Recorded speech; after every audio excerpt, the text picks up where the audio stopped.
நேயர்கள் அனைவருக்கும் இனிய சௌபாகிய வணக்கம். இது ஸ்ரீ மகாலட்சுமி ஜோதிட வித்யாலயம். நான் உங்கள் திதி யோக கரண ஜோதிட முறை ஆராய்ச்சியாளர் சௌபாகியம் மணிவண்ணன். இந்த பதிவு ராகு கேது பெயர்ச்சி பலன்களை பற்றி நாம் 12 ராசிகள் வாரியாக 12 லக்னங்கள் வாரியாக என்ன மாறுதல்கள் எல்லாம் நடைபெறப் போகிறது, யார் யாருக்கெல்லாம் இது நல்லா இருக்குது, யார் யாருக்கெல்லாம் பாதிப்பை தரக்கூடிய நிலையில் வருகிறது என்பதை தெரிந்து கொள்வோம். வருகின்ற அக்டோபர் மாதம் 30ஆம் தேதி இந்த ராகு கேது பெயர்ச்சிகள் என்பது நிகழ உள்ளது.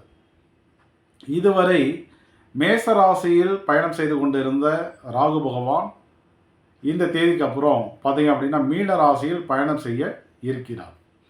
அதே போல் கேது பகவானை பொறுத்தவரை இவ்வளோ காலகட்டங்கள் துலாம் ராசியில் பயணம் பண்ணிட்டு இருந்தார். வருகின்ற அக்டோபர் மாதம் 30ஆம் தேதிக்கு மேலே அவர் கன்னி ராசியில் சஞ்சாரம் செய்ய இருக்கிறார். அப்போ இந்த மாற்றத்தால் எந்தெந்த ராசி அன்பர்களுக்கெல்லாம் ஜாக்பாட்டை அடிக்க போகுது, எந்தெந்த ராசி அன்பர்களுக்கெல்லாம் இது மிகப்பெரிய ஆப்பாக மாறப்போகிறது என்பதை தான் நம்ம பார்க்க உள்ளோம். பொதுவாக அதுக்கு முன்னாடி நம்ம ராகு கேதுக்களை பற்றி ஓரளவுக்கு காமனாக சில விஷயங்களை தெரிந்து கொள்ள வேண்டும். அதாவது ராகு கேதுக்கள் அப்படின்னா என்னன்னு கேட்டிங்கன்னா, எல்லாரும் சொல்கிற மாதிரி அது பார்த்தீங்க அப்படின்னா நிழல் கிரகம், அது பிளானட்டு கிடையாது. ஓகே, அது எல்லாருக்கும் தெரிஞ்சது தான். ஆனால் ராகு அப்படின்னா என்னன்னு கேட்டிங்கன்னா அரவு அப்படின்னு சொல்லுவாங்க. அதாவது அரவு என்றால் கண்ணுக்கு தெரியாதது அப்படின்னு ஒரு பொருள் இருக்குது. அதாவது இந்த ராகு நிழல் கிரகம் என்பதால் அது கண்ணுக்கு தெரியாது. இது கண்ணுக்கு தெரியாத பல சூட்சும பலன்களை வெளிப்படுத்தும்னு சொல்லலாம். ஒரு நல்ல நிகழ்வு நடந்தாலும் சரி, கெட்ட நிகழ்வுகள் நடந்தாலும் சரி, கண்ணுக்கு யாருமே கெஸ் பண்ண முடியாது. இதுதான் அடுத்தது நமக்கு நடக்கப் போகிறது என்பது தெரியாமல் செய்யக்கூடியவர் தான் இந்த ராகு பகவான். உதாரணத்துக்கு இவர் யோக பலனை தரக்கூடிய நிலையில் இருந்து விட்டால் அவங்களுக்கு ஜாக்பாட் மழை கண்டிப்பாக உண்டு. ஏன்னு கேட்டிங்கன்னா, அந்த ராகு எந்தெந்த விஷயங்களுக்கு பயன்படும் அப்படின்னா, டெக்னாலஜி சம்மந்தப்பட்ட விஷயங்கள் எல்லாமே ராகு பகவான் தாங்க. டெக்னாலஜினா நம்ம என்ன சொல்லலாம், ஒரு சேட்டலைட் இருக்குது, ஒரு ராக்கெட் இருக்குது, அடுத்து பார்த்திங்கன்னா ஒரு ஃப்ளைட்டு, ட்ரெயின். ஸோ இதெல்லாம் பார்த்தீங்க அப்படின்னா உங்களுக்கு நிறைய அப்டேட்ஸ் மாடல் கொடுத்துட்டே இருப்பாங்க. ஒவ்வொரு விஷயத்துலேயும் உங்களுக்கு அடுத்த நிலை முன்னேற்றங்கள் என்பது கண்டிப்பாக இருக்கும். அதே போல் நம்ம யூஸ் பண்ணுற இந்த லேப்டாப்பு, மொபைலு, டிவி, ஸோ இந்த மாதிரி விஷயங்களும் டெக்னாலஜி லைன் சம்மந்தப்பட்ட விஷயங்கள் தான். ஸோ இதுலேயே பார்த்தீங்க அப்படின்னா மாடல் மாறிக்கிட்டே இருக்கும். நமக்கு இருக்க பார்த்தீங்க அப்படின்னா அட்வான்டேஜாக ஒவ்வொரு விஷயத்தையும் கொண்டு போயிட்டே இருப்பாங்க. அதே போல் கவனிச்சிங்க அப்படின்னாக்க உங்களுக்கு மருத்துவ சம்பந்தப்பட்ட ஆய்வுகள், அதில் கண்டுபிடிக்கப்படக்கூடிய பார்த்தீங்க அப்படின்னாக்க ரிசல்ட்டு, அதே போல் மருந்து மாத்திரைகள், ஸோ இது எல்லாமே ராகு பகவானுக்கு உண்டான வளர்ச்சிகள் தான். ஸோ முன்ன பார்த்தீங்க அப்படின்னா நம்ம ஒரு காலத்தில் எக்ஸ்ரே அப்படின்ற ஒரு விஷயத்தை மட்டும் பயன்படுத்திட்டு இருந்தோம். அதுக்கப்புறம் ஸ்கேன் அப்படின்னு வந்தோம், அதுக்கப்புறம் மைக்ரோ ஸ்கேன் வந்தது. இப்படி நமக்கு அப்டேட்ஸ் இருக்குது இல்லையா? அதுபோல் இந்த நவீனமான விஷயங்கள் எல்லாமே ராகு பகவான் தான். அடுத்தது பார்த்தீங்க அப்படின்னாக்க அரசியல், உலக அரசியல், அது இங்கே தமிழ்நாட்டில் இருக்கக்கூடிய அரசியலாக இருந்தாலும் சரி, இந்திய அரசியலாக இருந்தாலும் சரி, வேர்ல்டு லெவலில் நடக்கக்கூடிய உலக தலைவர்கள்லாம் கையாளக்கூடிய அரசியல், இதற்கு மெயின் பார்த்திங்கன்னா ராகு பகவான் தான். அடுத்தது அரசு அதிகாரிகள் சம்மந்தப்பட்ட விஷயங்கள். இந்த சமுதாயத்தில் நீங்கள் கௌரவமாக வாழணும், ஒரு உயர்ந்த நிலையில் இருக்கணும் அப்படின்னா கண்டிப்பாக உங்களுக்கு ராகு பகவானுடைய அனுகிரகம் என்பது நிச்சயமாக தேவைப்படும். அதாவது எந்த வித மிரட்டல்களாக இருந்தாலும் நம்ம தைரியமாக ஃபேஸ் பண்ணணும். அதே போல் நம்ம டக்குன்னு பிறர்கிட்ட ஏமாந்துடக்கூடாது. ஸோ இந்த 2 கேட்டகரியும் யார் கரெக்டாக தன்னுடைய வாழ்க்கையில் மெயின்டைன் பண்ணுறாங்களோ அவங்க நிச்சயமாக சமுதாயத்தில் பெரிய நபராக இருப்பாங்க.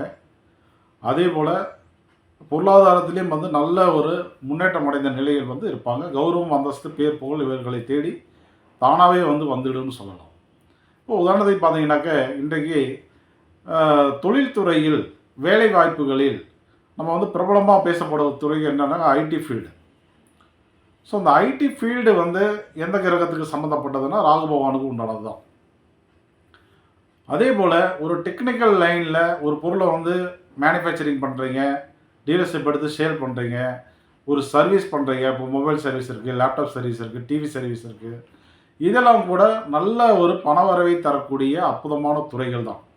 இதிலெல்லாம் அவங்க என்ன பண்ணுறாங்க அப்படின்னே தெரியாது. நம்ம என்ன இந்த பொருள் போயிடுச்சு, இவ்வளோ ரேட் வரும், இவ்வளோ வரணுங்க அப்படின்னா நமக்கு வந்து கொடுத்து தான் ஆகணும். வேறு வழியே இல்லை. மக்கள் வந்து அதை கொடுத்து தான் ஆகணும்.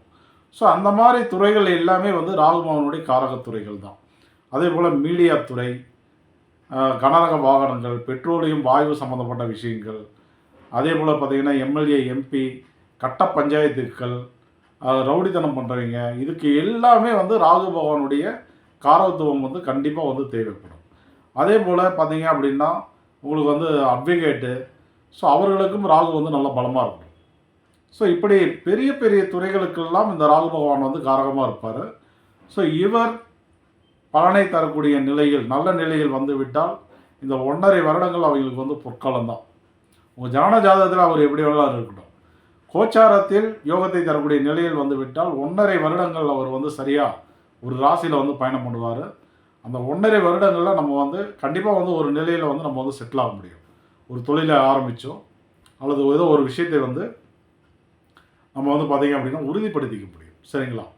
அதே போல் இப்போ கேது பகவானுக்கு வரும்போது என்னென்னு கேட்டிங்கன்னா, கேது அப்படின்னா ஆன்மீகத்துக்கு உண்டான கிரகம், தியானத்துக்கு உண்டான கிரகம், பார்த்திங்கன்னா தவத்திற்கு உண்டான கிரகம், முத்தி நிலையை நோக்கி அழைத்து செல்லக்கூடிய கிரகம். இவரை வச்சு இந்த மாதிரி நிறைய விஷயங்களை வந்து நம்ம வந்து பண்ணிக்க முடியும். அதே போல் பார்த்தீங்க அப்படின்னாக்கா கேது அப்படின்னா நுட்பமான அறிவுன்னு சொல்லுவாங்க, நுண்ணறிவுன்னு சொல்லுவாங்க. அதாவது புத்திசாலித்தனம் என்பது வேறு, அறிவு என்பது வேறு, நுண்ணறிவு என்பது வேறு. நுண்ணறிவு என்பது இப்போ உதாரணத்துக்கு நம்ம யூடியூப் சேனல்ஸே எடுத்துக்கோமே, ஒவ்வொரு வீடியோலையும் பார்த்தீங்க அப்படின்னா அந்த தம்ப்நெயிலில் பார்த்தீங்க அப்படின்னா டெக்னிக்காக வந்து சில டைட்டில்ஸ்லாம் வந்து கொண்டு வருவாங்க, சில பிக்சர் வந்து கொண்டு வருவாங்க. பிறகு வந்து ஈர்ப்பதற்கு உண்டான அத்தனை விஷயங்களையும் அந்த தம்ப்நெயிலில் வந்து பண்ணுவாங்க. ஸோ அந்த குட்டி குட்டி விஷயங்கள் தான் பார்த்தீங்க அப்படின்னா அந்த வீடியோ வந்து நல்லா ரீச் ஆகிறதுக்கு பயன்படும். ஒரு சினிமா துறையை எடுத்துட்டிங்க அப்படின்னா ஒரு குறிப்பிட்ட ஃபைட்டை வந்து பார்த்தீங்க அப்படின்னா அந்த மாதிரி கொண்டு வருவாங்க. ஒரு பாடல் காட்சிகளை வந்து அந்த அளவுக்கு வந்து கொண்டு வருவாங்க நுட்பமாக. அந்த மாதிரி விஷயங்கள் வந்து பார்த்திங்கன்னா அந்த படத்தையே வந்து நல்லா வந்து வியாபாரம் பண்ண வைக்கும், அதிக வசூல் சாதனைகள் எல்லாம் வந்து படைக்க வைக்கும். ஸோ இந்த மாதிரி இப்போ வந்து அவதார் படம்லாம் பார்த்துருக்கீங்க இல்லையா, அதெல்லாம் இந்த அளவுக்கு ஒரு டெக்னிக்கை வந்து கொஞ்சம் கையாண்டாங்க. ஸோ இந்த மாதிரி நுட்பமான அறிவுகளை சார்ந்த விஷயங்கள் எல்லாமே வந்து கேது பகவானுக்கு உண்டான காரகங்கள் தான். ஸோ அதனால் நீங்கள் வந்து கேது பகவான் யோக நிலையில் வந்தாலும் கண்டிப்பாக அது வந்து வரவேற்கப்பட வேண்டிய விஷயம். நிறைய விஷயங்களை வந்து நம்ம வந்து உருவாக்க முடியும், சாதிக்க முடியும். சரி, இனி வந்து நம்ம இப்போ பார்க்கலாம் யார் யாருக்கு எப்படி எப்படிலாம் வந்திருக்காங்க. அவங்க மேஷத்துலேருந்து மீனம் வரை ஒவ்வொரு ராசிகளாக இனி நாம் வந்து பார்ப்போம். கும்ப ராசி, கும்ப லக்ன அன்பர்களுக்கு உண்டான பலன்களை வந்து நம்ம வந்து இப்போ பார்க்கலாம். உங்கள் ராசி லக்னத்திற்கு 2ஆம் இடமான மீனத்தில் ராகு பகவான் வந்திருக்காரு. இது உண்மையிலே ரொம்ப நல்ல விஷயம்தான். ஏன்னா இவ்வளோ காலகட்டங்கள் 3ஆம் இடம் என்ற மறைவிடத்தில் அவர் வந்து பயணம் செய்து கம்யூனிகேஷன், பத்திரங்கள், ஒப்பந்தங்கள், வழிதடங்கள், இளைய சகோதரம், அது இல்லாமல் வந்து அது செவ்வாயுடைய வீடாக இருக்கனால நிலம் சார்ந்த பிரச்சனைகள், பணம் சார்ந்த நெருக்கடிகள், ஏன்னா குரு ராகு சேர்க்கையெல்லாம் இருந்தது, அதையெல்லாம் வந்து கொடுத்துட்டு இருந்தார். இப்போ அவர் 2ஆம் இடமான தனம், குடும்பம், வாக்கு இந்த மாதிரி இடங்களுக்கு வந்திருக்கனால இது நல்லதாகவே நம்ம எடுத்துக்கலாம். ஆனால் திருமணம் சம்மந்தப்பட்ட முயற்சிகள் எடுப்பவர்களுக்கு இது வந்து பார்த்திங்க அப்படின்னா கொஞ்சம் பாதகமான நிலை தான். ஏன்னா 2ஆம் இடத்தில் ராகு வந்து ஜனன ஜாதகத்தில் இருந்தாலும் நம்ம என்ன சொல்லுவோம், நாகதோஷம் என்பது இருக்குது அப்படின்னு எடுத்துக்குவோம். நம்ம இது வந்து கோச்சாரத்தில் வந்தாலும் அந்த எஃபெக்ட் வந்து லைட்டாக கொஞ்சம் நமக்கு இருக்கும். ஸோ அதனால் இந்த நேரத்தில் வந்து நம்ம வந்து என்னென்னா உக்கிரமான பெண் தெய்வங்கள் என்று சொல்லப்படக்கூடிய காளியம்மன், மாரியம்மன், செல்லியம்மன், இலைப்பிடியாரம்மன், பெருநண்டிச்சம்மன், மாசாணியம்மன், முண்டகணியம்மன், துர்க்கை, பிரித்திங்கிரா, ஸோ புற்றிருக்கக்கூடிய பெண் தெய்வ ஆலயங்கள் இந்த மாதிரிலாம் நம்ம வந்து வழிபாடுகள் பண்ணும்போது அந்த பாதிப்புகள் வந்து நிச்சயமாக வந்து விளைகிறோம். முடிஞ்சளவு வந்து நாகர் சிலையை வந்து பிரதிஷ்டை பண்ணுவது, நாகர் சிலைகளுக்கு வந்து பாலாபிஷேகம் பண்ணுவது, இதெல்லாம் பண்ணுவதன் மூலமாக பாதிப்புகள் வந்து குறைச்சிக்கலாம் நம்ம. சரிங்களா? அதில் நீங்கள் வந்து பிறந்தது நித்திய நாமயோகத்தின் அடிப்படையில் பார்க்கும்போது நீங்கள் பிறந்தது திருதி, வேதிபாதம், மகேந்திர நாமயோகம், பாலவம், நாகவ கரணங்கள், பிரீத்தி விருத்தி சிவம் கிம்சுகுண கரணம் விஷ்கம்பம் கண்டம் பரிக நாமயோகம் கௌளவம் சகுனிகரணம் இந்த மாதிரி அமைப்பில் நீங்கள் பிறந்திருந்தீங்க அப்படின்னா இந்த இடத்துல அதை நினச்சி நம்ம வந்து எந்த வித பீதியும் வந்து அடைய தேவையில்லை. உங்களுக்கு வந்து எந்த விதமான பாதிப்புகளும் நடக்காது. சரிங்களா? நன்மைகள் வந்து அதிக அளவில் வந்து நடக்கும் நமக்கு. சரிங்களா? அதே போல் வாய் நிதானம் மட்டும் கொஞ்சம் வேணும். ஏன்னா 2ஆம் இடத்தில் ராகு பகவான் வந்தால் வாண்டியாக வந்து தப்பான வார்த்தைகள் கெட்ட வார்த்தைகள்லாம் டக்குன்னு வாயில் வந்துடும். அடுத்தது வந்து பெரியவங்க சின்னவங்கன்னு பார்க்காம மரியாதை இல்லாமல் பேசுகிறது, அந்த மாதிரி வார்த்தைகள்லாம் கூட வரலாம். ஸோ அதனால் வாய் நிதானம் மட்டும் கண்டிப்பாக வேணும்.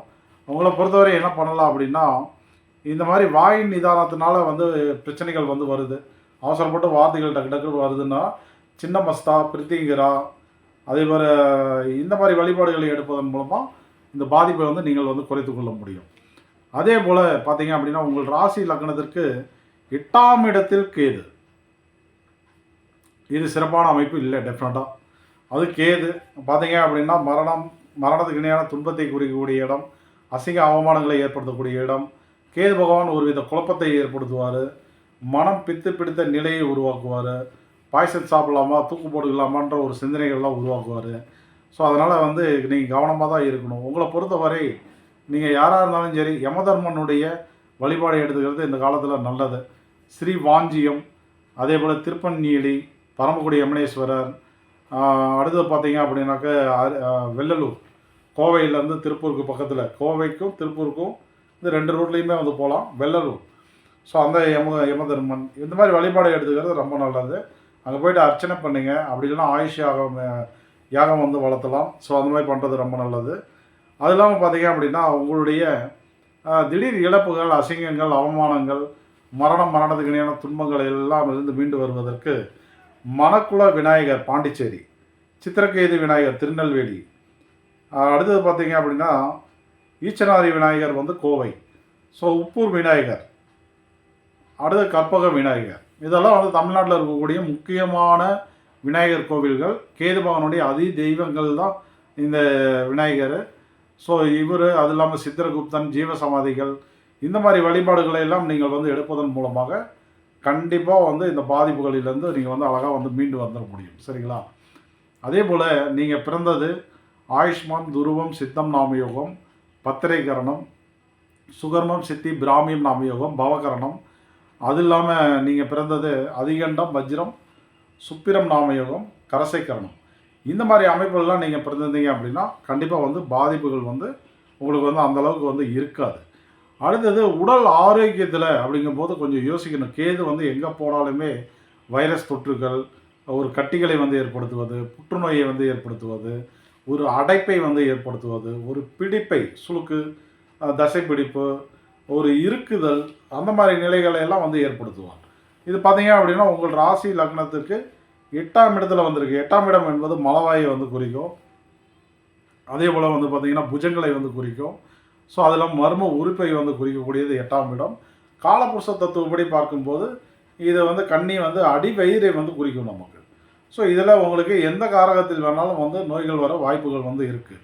ஸோ அந்த மாதிரிலாம் வாய்ப்புகள் வந்தது அப்படின்னா நீங்கள் என்ன பண்ணலாம், தன்வந்திரி பகவானுடைய வழிபாடு எடுத்துக்கிறது நல்லது. ஜீவ சமாதிகளுடைய வழிபாடுகளை எடுத்துக்கிறது நல்லது. அங்கே இருக்கக்கூடிய ஜீவ சமாதியெல்லாம் வந்து மெயின்டைன் பண்ணிட்டு இருக்காங்களா நிர்வாகிகள், ஸோ அவங்கெல்லாம் வந்து அந்த யோகத்தில் வந்து பிறந்ததுனால தான் அந்த தன்மை வந்து அவங்களால முடியுது. அந்த வாய்ப்புகளை வந்து பிரபஞ்சம் கொடுத்துருக்கு. ஸோ அவர்களிடம் வந்து ஆசீர்வாதம் வாங்குதல், இப்படிலாம் பண்ணுறதுனால உங்களுக்கு வந்து அந்த பாதிப்புகள் வந்து விலகும்.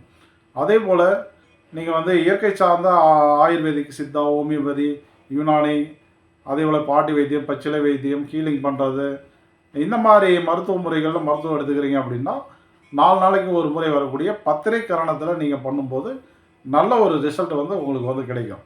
அது பண்ணுறதுக்கு முன்னாடி நீங்கள் வந்து விநாயகர் வழிபாடு, ஜீவசமாதி வழிபாடு, சித்திரகுப்தன் வழிபாடு, இந்த மாதிரிலாம் எடுத்துகிட்டு நீங்கள் மருத்துவரை போய் பாருங்கள், நல்ல ரிசல்ட் கிடைக்கும்.